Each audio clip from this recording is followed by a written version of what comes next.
சித்திரை திருவிழா மதுரை 3 மாவடியில் கள்ளழகருக்கு பக்தர்கள் எதிர் சேவை. கள்ளழகர் கோவில் சித்திரை திருவிழாவை முன்னிட்டு அழகர் கோவிலிலிருந்து புறப்பட்ட கள்ளழகருக்கு திங்கட்கிழமை மதுரை 3 மாவடியில் பக்தர்கள் எதிர் சேவை செய்தனர்.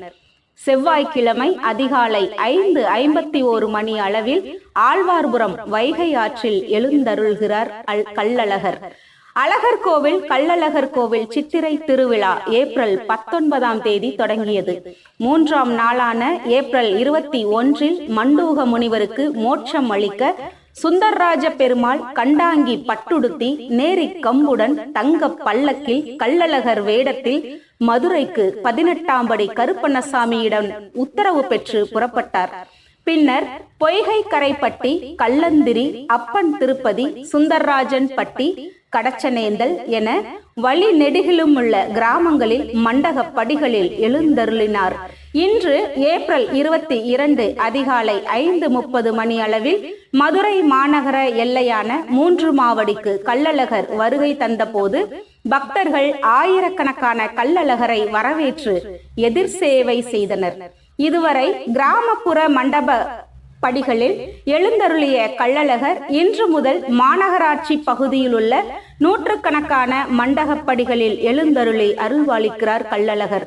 அதனைத் தொடர்ந்து புதூர் மாரியம்மன் கோவில், ரிசர்வ் லைன் மாரியம்மன் கோவில் வழியாக அவுட் போஸ்ட், தல்லாக்குளம் அம்பலகாரர் மண்டகப்படியில் இன்று மாலையில் எழுந்தருளினார். பொதுப்பணித்துறை, நெடுஞ்சாலைத்துறை, காவல்துறை, சுகாதாரத்துறை என அரசு துறை சார்பிலான மண்டகப்படிகளில் எழுந்தருளினார் கள்ளழகர். இதனால் கள்ளழகர் எழுந்தருளும் பகுதிகளால் விழா கோலம் பூண்டுள்ளது. நேர்த்திக்கடன் நிறைவேற்றும் பக்தர்களும் கருப்பசாமி கள்ளழகர் வேடமணிந்து திரியாட்டம் ஆடி வரவேற்பு செய்தனர். வழி நெடுகிலும் தண்ணீர் பந்தல் அமைத்து நீர்மோர், பானகம் உள்ளிட்ட குளிர்பானங்களும் வழங்கினர்.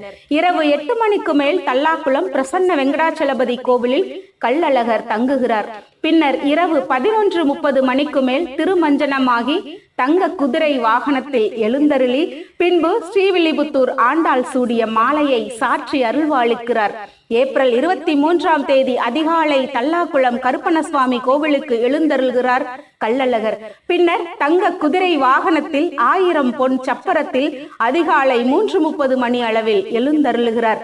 பின்னர் முக்கிய நிகழ்வான சித்திரை பௌர்ணமியில் ஆழ்வார்புரம் வைகை ஆற்றில் தங்க குதிரை வாகனத்தில் கள்ளழகர் நாளை காலை, அதாவது ஏப்ரல் 23 அதிகாலை 5:51 மணிக்கு மேல் 6:10 மணிக்குள் எழுந்தருள்கிறார் கள்ளழகர். முன்னதாக அவரை வீரராகவ பெருமாள் எதிர்கொண்டு வரவேற்கிறார். அதன் பின்பு வைகை ஆற்றிலும் கரைகளிலும் லட்சக்கணக்கான பக்தர்கள் காத்திருந்து தரிசனம் செய்வார்கள். அங்கு வையாளியாகி வீரராகவ பெருமாளுக்கு மாலை சாற்றுதல் நடைபெறும். இந்து சமய அறநிலையத்துறை மண்டகப்படியிலும் எழுந்தருள்கிறார். பின்பு வைகை ஆற்றில் இருந்து காலை 7:30 மணி அளவில் வைகை ஆற்றில் இருந்து புறப்பட்டு ராமராயர் மண்டபம் செல்லும் கள்ளழகர் மீது பக்தர்கள் தண்ணீர் பீச்சுவர்.